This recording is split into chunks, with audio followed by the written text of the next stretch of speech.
Hello dear student, बहुत बहुत स्वागत अपनी YouTube channel commerce with Sanjeev sir में। और आज हमको बहुत खुशी हो रही कि आज हम लोग फिशर का आदर्श सूचकांक सीखेंगे। और कोई भी यूनिवर्सिटी हो, फिशर का आदर्श सूचकांक साहब आदर्श सूचकांक है, ये आता जरूर है। ओके, तो आज जब ये वीडियो हम स्टार्ट कर रहे हैं तो समझ लो कि फिशर का आदर्श सूचकांक आपके लिए आ गया। ठीक है, मैं विश्वास के साथ में कह रहा हूं कि मैं इतनी इजी टेक्निक से आपको सिखाऊंगा कि समझ लो सीख जाओगे। बस एक बात का ध्यान रखना, जो सबसे ज्यादा गलत होता है पेपर में वो होता है बच्चे जल्दबाजी में पढ़ते नहीं है मात्रा निर्देशांक है या कीमत निर्देशांक है। मात्रा निर्देशांक और कीमत निर्देशांक इन दोनों में अंतर है। ओके, मात्रा निर्देशांक कम पूछता है, कीमत निर्देशांक को ज्यादा पूछता है। और इन दोनों में कुछ नहीं है, पी और क्यू पहले और बाद में कौन सा रखना, ये चक्कर होता है। तो आइए मैं समझाता हूं, स्टार्ट कराता हूं। क्वेश्चन 2 फिशर के आदर्श सूचकांक के हम पहले ही पढ़ा चुके हैं, और ये जो फिशर का आदर्श सूचकांक है उसका तीसरा क्वेश्चन है ये। ओके, बहुत अच्छा क्वेश्चन है, 3rd नंबर का क्वेश्चन। और इस क्वेश्चन में आपके लिए कैलकुलेशन करनी है। यहां लिखेंगे कैलकुलेशन ऑफ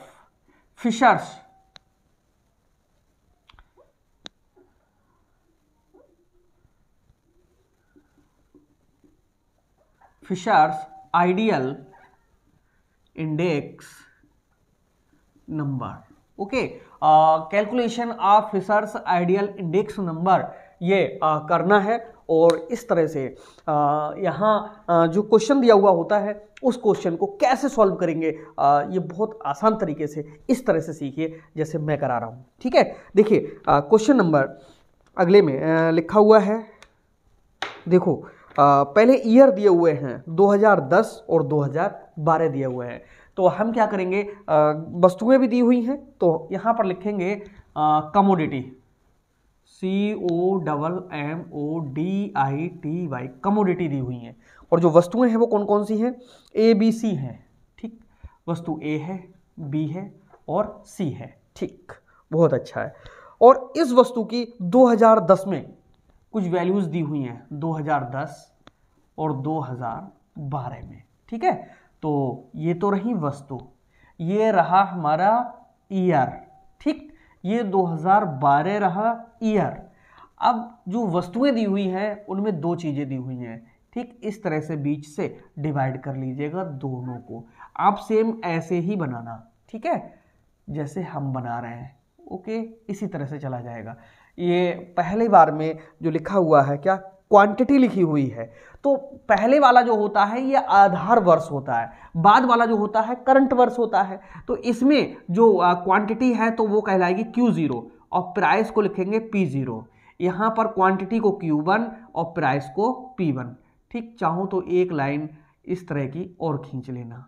ठीक है, यहाँ तक कर लेना, कुछ थोड़ा ऊपर करके लिख दें ज़्यादा अच्छा लगेगा। यहाँ पर 2012 है, इसको भी थोड़ा ऊपर करके लिख दें अच्छा लगेगा। 2010 है तो भाई एक लाइन ये खींच लीजिएगा। ठीक, ये क्वेश्चन इतना बड़ा ही आपको पेपर में दिया हुआ मिलेगा, इस तरह से लिखा हुआ होगा Q0 P0 Q1 P1। वहां पर प्राइस दिए हुए हो सकते हैं, 2010 के प्राइस, क्वांटिटी, प्राइस, क्वांटिटी और प्राइस। आपको समझना है कि Q0 कौन सा है, P0 कौन सा है। ठीक, आप समझ गए कौन सा है। जो आधार वर्ष हैं, पहले वर्ष वाले हैं वो 00 वाले होते हैं, और जो बाद वाले वर्ष के होते हैं वो 11 होते हैं। ठीक है, यानी Q1 P1 होते हैं। ठीक, इनकी अमाउंट वैल्यूज डालेंगे। ए वाली जो वस्तु है उसकी क्वांटिटी है 50 और जो प्राइस है वो है 4.5। ठीक है, बी वाली वस्तु है, इसकी क्वांटिटी है कितनी, 40। ओके, और प्राइस है पूरा 8। और जो सी वाली वस्तु है उसकी क्वांटिटी है 10 और प्राइस कितना है, 5 है। ठीक है, 2012 में पहुंच जाइएगा। 12 में जो दिया हुआ है ए वाली वस्तु की क्वांटिटी रह गई 20, यानी Q0 20 है और प्राइस है कितना, 4। ठीक, बी वाले में क्वांटिटी है 30, यानी यहाँ पर 30, और जो प्राइस है वो 5.5 है। ठीक है, सी वाले में है क्वांटिटी केवल 8 और दिया हुआ है प्राइस केवल कितना, 4। इतना सा क्वेश्चन होगा। वो कह रहा है कि निम्न समंकों से फिशर का आदर्श निर्देशांक ज्ञात कीजिए। ठीक है, फिशर का अब आदर्श सूचकांक ज्ञात कीजिए। और इसके लिए मैं बताऊं कि कीमत निर्देशांक ये निकलवा रहा है। जब कुछ ना कहे, मात्रात्मक जो निर्देशांक होंगे उससे पहले लिखा होगा, तो ये कीमत निर्देशांक निकलवा रहा है। इस कीमत निर्देशांक को निकालते कैसे हैं, उसका एक फार्मूला होता है। और जो फार्मूला क्या होता है, इस तरह से लिखोगे जैसे मैं लिख रहा हूं। ठीक है, कभी जिंदगी में गलत ही नहीं होगा। ठीक, ऊपर तो कैलकुलेशन चलेगी, यहां करेंगे हम लोग। लिखिए FISHERS, फिशर्स आइडियल। IN का मतलब इंडेक्स नंबर बराबर क्या लिखोगे, 10/00, 11/01 गुणे में 100 और ये वर्गमूल। क्या लिखा मैंने, 10/00, 11/01 इंटू 100, ये वर्गमूल से बाहर है 100। ये गलती ना हो जाए, बहुत जहाँ जहाँ बच्चे गलती करते हैं, क्योंकि क्या होता है कि हर बच्चा जब पेपर देता है तो बाद में पता चल जाता है कि उसने गलती कहाँ पर करी थी, तो इसलिए हम आपको इंडिकेट करते रहते हैं। पहली गलती ये होती है कि मात्रा निर्देशांक या कीमत निर्देशांक पूछ रहा है। ठीक है, और दूसरी गलती ये होती है कि कभी कभी 100 को वर्गमूल के अंदर ले लेते हैं, उसका वर्गमूल भी निकल जाता है यार। 100 का वर्गमूल 10 ही तो होता है, आराम से निकल जाता है, तो बच्चों को पता भी नहीं चलता और सवाल भी गलत हो जाता है। तो ये 100 हमेशा बाहर है। ठीक है, अब इसमें जब प्राइस इंडेक्स पूछेगा, कीमत निर्देशांक पूछेगा, तो पहले पी क्यू बीच में गुणा का चिन्ह। अगर वो मात्रा निर्देशांक पीछे तो क्यू पी मतलब उल्टा कर देंगे। मात्रा और कीमत ये दोनों का ठीक उल्टा है। तो हम सबसे पहले आपको सिखा रहे हैं कीमत निर्देशांक इसमें जो पूछ रहा है। अब ऐसा आप क्या करोगे, 10/00, 11/01, ऐसा करने से आपको याद नहीं करना पड़ेगा कि P1 Q0, P0 Q0, P1 Q1, P0 Q1, भूल जाओगे कहाँ P1 कहाँ Q0, अंकों से याद कीजिए। Okay, 10/00, 11/01 into 100। कैसा लगा ये सूत्र हमारा, जरूर कमेंट में लिखिएगा। ओके, और चैनल को तुरंत आप अपना प्यार देना ना भूलें, कमेंट भी जरूर कीजिएगा। चलिए, ये तो पता चल गया।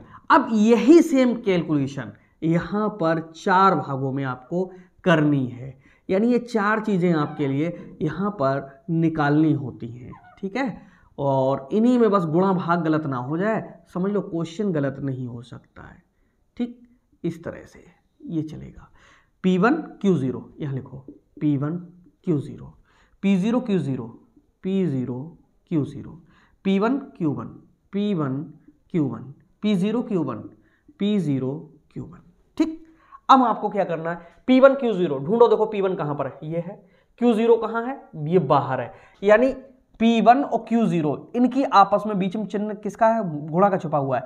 5 चौक कितने होते हैं, 20, 200। ठीक, इनकी गुणा करो। 5.5 की 40 से गुणा करेंगे तो 4 में पॉइंट में तो 0 खा गया। 4 पंजा 20 होता है, 4 पंजे 20 और 2 कितने 22 होते हैं। 10 चौका कितना होता है, 40 होता है। बाद में इनका क्या लग जाएगा, टोटल। P0 Q0 देखो पास पास में ये है, P0 Q0 ये है। 5 का 0 हटा दीजिएगा क्योंकि पॉइंट है इधर। 5 पंजे कितने होते हैं, 25। 5 चौक 20 और 2 कितने होते हैं, 22 होते हैं। 4 अट्ठे कितने होते हैं, 32, 320 होते हैं। 10 पंजा कितना होता है, 50 होता है। यहाँ पर इनका टोटल बहुत ईजी है, ये सरल है। ठीक, बस थोड़ा सा माइंड लगा लीजिएगा, सरल है। P1 Q1 ढूंढो भैया, P1 Q1 ये हैं दोनों पास पास में। 20 चौका कितना होता है, 80। ठीक, 30 की और इसकी मल्टीप्लाई करेंगे तो 3 पंजे कितने होते हैं, 15। 3 पंजे 15, 1 16, 165 हो गया। ठीक है, 4 अट्ठे कितने होते हैं, 32। इसका टोटल कर लेंगे। ठीक, चलिए अब P0 Q1 ढूंढो। P0 कहाँ है, ये है। Q1 ये है, पास पास में इनकी गुणा। 45 के दूने कितने होते हैं यहाँ पर, 90 हो जाएगा। 8 तियाँ कितने होते हैं, 24, 240 हो जाएगा। 5 अट्ठे कितने होते हैं, 40 हो जाएगा। बस आपको इन सब के टोटल कर देने हैं। ठीक है, करते हैं टोटल। 2 और 2 4, ये हो गया 400, 40 और 20 60, 460। इसका कर रहे हैं 5, 5 2 7 और 2 कितने हो रहे हैं, 9। 3 और 2 कितने हो रहे हैं, 5, 595 हो रहा है। ठीक है, 5 और 2 कितने होते हैं, 7। 6 3 9 8 17 के कितने होते हैं, 7। 1 और 1 कितने होते हैं, 2 होते हैं। ठीक है, 277 हो गया। इनका टोटल कर रहे हैं तो 0 का 0, 9 4 13 और 4 17 और 2 और 1 3 370। अब आपको क्या करना होगा, ऐसे करके बराबर का चिन्ह लगाओ। देखो क्या करना है, P1 Q0 है, बिल्कुल ऐसे ही ये मतलब सीक्वेंस में हमने किए हैं। यानी 460 के अपॉन में 595 गुणा करिए 277 के अपॉन में 370 गुणा में कितने हैं 100, इन दोनों में वर्गमूल 595 से इसको भाग करेंगे। ठीक है, अब इतना आपको करना होगा। ठीक, कैलकुलेटर में हाथ से निकाल के दिखा दूंगा वरना ये वीडियो बहुत लंबा हो जाएगा। 460 को डिवाइड करेंगे कितना 595, ये आ रहा है 0.773 गुणा का चिन्ह 277 के अपॉन में 370, 277 डिवाइड बाई 370, ये आ रहा है 0.748। ठीक, और कुछ है 6 है लगा हुआ। ठीक, और गुणा में कितना है ऊपर इधर 100 है। इनका वर्गमूल निकालना है। जब इनका हम लोग वर्गमूल निकालेंगे तो दोनों की गुणा कर लीजिएगा। ठीक है, उसका वर्गमूल निकलेगा, इसकी गुणा कर देंगे किससे करेंगे 0.773 से, ये आ रहा है 500, गलत तो नहीं आया भाई, 0.773 की गुणा 0.7486 से, ठीक आ रहा था, बराबर आ रहा 0.5786 और कितना है ये 8668, इतना आ रहा है। ठीक, तो इसका हम क्या निकालेंगे वर्गमूल निकाल लेंगे, बस गुणे में कितने हैं 100, इसका भाई वर्गमूल निकालना हम आपको सिखाते हैं। ओके, इसका वर्गमूल अगर निकालोगे तो चलिए सिखाई देते हैं। देखो 0.578668 है, ऐसे लिखो 0.578668। ठीक, देखो 1 जोड़ा 2 जोड़ा 3 जोड़ा, इनका वर्गमूल निकालेंगे। दशमलव लगा है पहले लगा लीजिए, जोड़े में पहाड़ा पड़ा जाएगा। ठीक, 8 8 64 ज़्यादा हो जाएंगे, 7 7 49 हो जाएंगे। 7 के दूने कितने होते हैं 14, 17 में से 9 गया तो कितने 8, यहाँ पर कितना है कुछ नहीं बचा है। ठीक है, आगे उतार लेंगे 8 और 6, जैसे 1 लिखोगे ये हो गए 14। ठीक, और 14 सत्ते कितने होते हैं 98, ज़्यादा हो जाएगा। ठीक है, 14 सत्ते 98 980 हो जाएगा। 7 ही लगाइए, 7 यहाँ, 7 सत्ते 49, 7 चौक 28 और 4 कितने होते हैं 32, 7 एकम 7 और 3 कितने हो रहे हैं 10। तो भी ये भी नहीं गया, कितना 6 लगा करके अब देखना है हमको, तो 6 यहाँ 6 यहाँ, इस तरह से। तो 6 छंग कितने होते हैं 36, 6 चौक 24 और 3 होते हैं 27, 6 एकम 6 और 2 कितना होता है 8। ठीक, यहाँ पर 0 बचा, 8 में से 7 गया तो 1 बचा, आगे 68 उतार लेंगे। 76 है तो 6 और 6 12 के 2 होते हैं, 4 और 1 5 होता है, 1 का 1। जैसे यहाँ 1 लिखोगे तो 0 लगाना पड़ेगा, 1 0 यहाँ लगाना पड़ेगा, यहाँ 00 लगाने पड़ेंगे। ठीक है, ऐसा करना पड़ेगा। तो इसका आंसर 76 दशमलव कुछ है क्या, सही है, 0 आ ही रहा है। तो इससे इसका जब हमने वर्गमूल निकाला तो ये आया 0.760, एक और करोगे तो 8 और आ जाएगा, 100 से गुणा करेंगे तो इसका आंसर होगा 76.08। ये इसका क्या हो गया आंसर, फिशर्स इंडेक्स नंबर। तो किस तरह से ये हमने किया, ये क्वेश्चन आपने देखा। बस वर्गमूल निकालना है, कोरिलेशन वाला चैप्टर हमने पढ़ाया आपके लिए, उसमें हमें वर्गमूल ऑलरेडी निकालना सिखा दिया है। ठीक, तो थोड़ी सी कैलकुलेशन है, जिस तरह की ये कैलकुलेशन थी उस तरह का आपने अभी देखा। और अगर एक बार समझ नहीं आया तो इसको रिपीट करके देख लो, इन संख्याओं में कुछ नहीं है, मेन चीज़ ये पता लगाना है कि किसकी गुणा किससे होगी। कैसे पता चलेगा, P1 की Q0 से होगी, Q0 की P0 से होगी, ये P1 की Q1 से होगी, P0 की Q1 से होगी। तो ये सब चीज़ें फार्मूले से पता चलती हैं किसकी गुणा हमको किससे करनी है। ठीक है, टीचर रटवाते हैं इनकी गुणा, फिर इनकी गुणा, फिर इनकी गुणा, फिर इसकी इससे गुणा, सब घचपच। कुछ क्लियर नहीं होगा, फार्मूले से क्लियर करो, एक साथ क्लियर होगा। ओके, तो इसी तरह का अब अगला क्वेश्चन हम कराते हैं, तब तक इसको जरा साफ कर दें, 1 सेकंड का टाइम आप हमें दे दीजिएगा। चलिए, अब इस क्वेश्चन को सॉल्व करने के बाद में बिल्कुल क्लियर हो जाएगा कि फिशर का आदर्श सूचकांक हम कैसे ज्ञात करेंगे। ओके, तो आइए शुरू करते हैं और समझाते हैं। क्वेश्चन नंबर 3 के बाद में हम अपना जो क्वेश्चन है वो 4 नंबर का, ठीक है। तो चौथा जो क्वेश्चन है बहुत इंपॉर्टेंट है और इस क्वेश्चन में अब अंदाजा लग जाएगा कि हमको करना क्या होता है, ठीक है। तो देखिएगा, क्वेश्चन 4 में वस्तुएं ए बी सी ही हैं, इसमें बस अंतर क्या है, यहाँ पर बेस ईयर लिखा हुआ है, बेस ईयर, और यहाँ पर करंट ईयर लिखा हुआ है, तो कोई फर्क नहीं पड़ता है। वैसे भी बेस ईयर वाले हमारे 0 0 होते हैं, करंट ईयर वाले P1 और Q1 होते हैं, ठीक है। अब देखिए किस तरह से यहाँ पर संख्याएं लिखी हुई हैं, उनके लिए हम लिख देंगे। और इस बार थोड़ा सा चेंज इधर भी हुआ है, ठीक है, इन सब में चेंज है, ठीक। तो जैसा वो कहेगा वैसा हम करते रहेंगे, ठीक, कोई फर्क ना पड़ने का। पर अब इसमें क्या लिखा हुआ, सबसे पहले प्राइस लिखे हुए हैं, तो हम लिखेंगे यहाँ पर P0, क्वांटिटी में Q0, यहाँ पर P1, यहाँ पर Q1, कोई फर्क नहीं पड़ा। पहले Q1 इधर था, P1 इधर था, अब इधर हो गया, कोई फर्क नहीं पड़ने का, ठीक है। चलिए समझाते हैं आपके लिए। आर्टिकल ए में जो बेस ईयर है उसका प्राइस है 2 और क्वांटिटी है 20।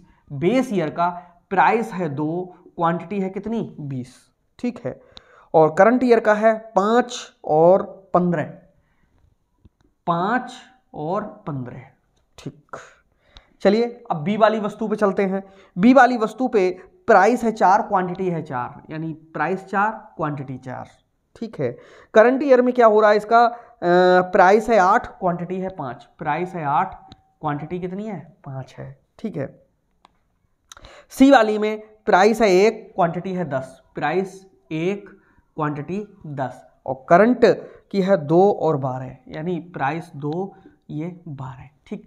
अब ये मिल गया हमको, और फिशर का आदर्श सूचकांक ज्ञात करना है, तो हम लिखेंगे यहाँ फिशर आइडियल इंडेक्स नंबर, ठीक है, लिखेंगे। और फार्मूला कौन सा लगाएंगे, 10/00, 11/01, गुणे में कितने, 100, ये दोनों वर्गमूल भरो, P Q P Q P Q P और क्यू, ठीक। यानी P1 Q0, P1 Q0 लिखा है, P0 Q0, P0 Q0 लिखा है, P1 Q1, P1 Q1 लिखा है, P0 Q1, P0 Q1 लिखा है, बीच में गुणा का चिन्ह। तो फार्मूले से वही चीज उठानी है, रख देनी है। इसके लिए 35 मिनट का समय मिलता है आपको एग्जाम में, और हमारे अगर फार्मूले से करोगे तो मात्र आपको 16 मिनट से 18 मिनट 20 मिनट में सॉल्व हो जाएगा। तो आइए समझाते हैं, चलिए करिए। देखो ढूंढो भाई, P1 Q0 कहां पर है, ये है P1, ये है Q0, ठीक। P1 Q0, ये है P1 Q0, करो 20 पंजे 100, 4 अट्ठे 32, 10 दूना 20, इनका बाद में टोटल हो जाएगा। P0 Q0, ये देखो कॉर्नर पे 20 दूना कितना होता है, 40, 4 चौक 16, और 10 एकम कितना होता है, 10, इनका टोटल हो जाएगा। P1 Q1 ये है 15 पंजे 75, 5 अट्ठे 40, 12 दूना 24, इनका टोटल करना होगा।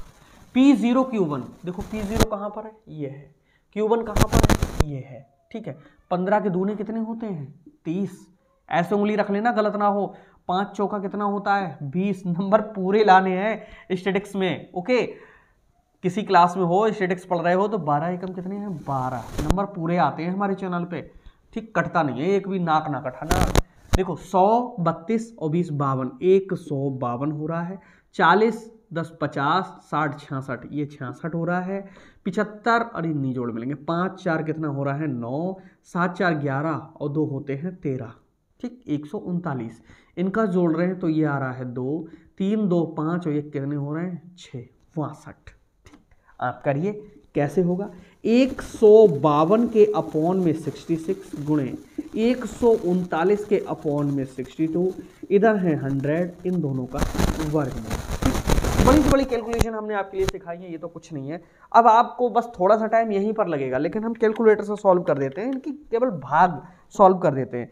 152 डिवाइडेड बाय 66, 2.303, 2.303 इसका काटेंगे।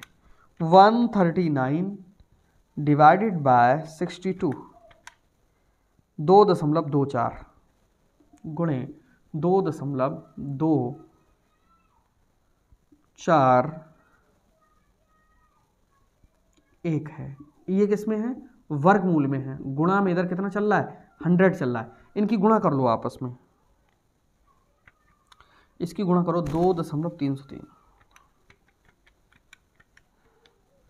5.1631 आ रहा है। 5.1631 इसका वर्गमूल, फिर गुणे में कितने? 100। ये गुणा बाद में होगी, पहले वर्गमूल निकलेगा। 5.1631 देखो, 5.1631 दशमलव के इधर की जोड़े इधर से, इधर की जोड़े इधर से निकालो। देखो 2 दूना कितना हुए? 4 हुए। ठीक, 5 में से 4 गया, 1 पॉइंट आ गया, यहाँ लगा दो। कितने उतारेंगे? 16 उतारेंगे। 2 कितने होते हैं? 4। जैसे ही 1 लिखोगे ये 40 हो जाएंगे। 4 3 12, 120 हो जाएगा 3 लगाते ही। तो भाई फिर से कितना? 2 ही आएगा। 42 दूना होता है 84। अब 6 में से 4 गया तो 2 ही बचा, और 11 में से 8 गया तो कितना? 3 बचा। ठीक, आगे कितने? 31 उतार लेंगे। 22 के दूनी कितने होते हैं? 44। जैसे 1 लिखोगे ये 400 है, ये कितने हैं? 32 हैं। तो 4 8 तो 32 नहीं जाएगा, 7 जाएगा। पहले 7 यहाँ, तो भैया 7 यहाँ। यही तरीका है वर्गमूल का। 7 7 49, 7 चौक 28 और 4 32, और 7 चौक 28 और 3 31। 11 में से 9 गया 2, 2 में से 2 गया 0, 2 में से 1 गया 1, पॉइंट लगा हुआ है। कितने छाप सकते हैं? 00। ओके, और 447 में 7 जोड़ेंगे तो 7 7 14, 4 1 5 4, 454। जैसे ही 1 लिखोगी ये 4000 हो रहे हैं, ये कितने हैं? 10,000। तो 4 3 तो जाएगा नहीं, और बहुत चला जाएगा तो 3 चला जाएगा। ठीक है, तो लगभग में कितना जाएगा? 2 ही जाएगा। चलिए, इसका वर्गमूल जब निकाल रहे हैं तो 2.2722, 272, आगे भी 2 आता रहेगा। ठीक, चलिए यहाँ पर लिखेंगे ये कितना? 2.2722 की गुणा कितने से? 100 से। 100 करोगे तो ये जो 2 0 हैं हटेंगे, पॉइंट यहाँ की जगह यहाँ आ जाएगा, यानी आंसर आएगा 227.2। ये आया फिशर्स इंडेक्स नंबर। आंसर है क्या? एकदम करेक्ट आंसर है। तो इस तरह से आपने देखा कि फिशर का जो आइडियल इंडेक्स नंबर है वो यहीं पर कैसा लगा आपके लिए ज़रूर बताइएगा। ओके, बहुत सरल तरीके से मैंने आपके लिए यहाँ पर समझाया। तो मिलते हैं अब बाकी नेक्स्ट वीडियो में। अंदाजा लग गया होगा, बाकी अगर ये सारे क्वेश्चंस एक जैसे होते हैं, मतलब कैलकुलेशन क्या प्रैक्टिस करनी है बस। ओके, तो एग्जाम में ये जो क्वेश्चन मैंने कराया इससे टफ क्वेश्चन नहीं आता है। बस 3 ही वस्तुएं ज़्यादातर रखी हुई होती हैं। बहुत रख देगा तो 4 रख देगा, इससे ज़्यादा नहीं रखेगा, वो भी 4 बहुत रेयर कंडीशन में। तो मिलते हैं नेक्स्ट वीडियो में, तब तक के लिए बाय बाय।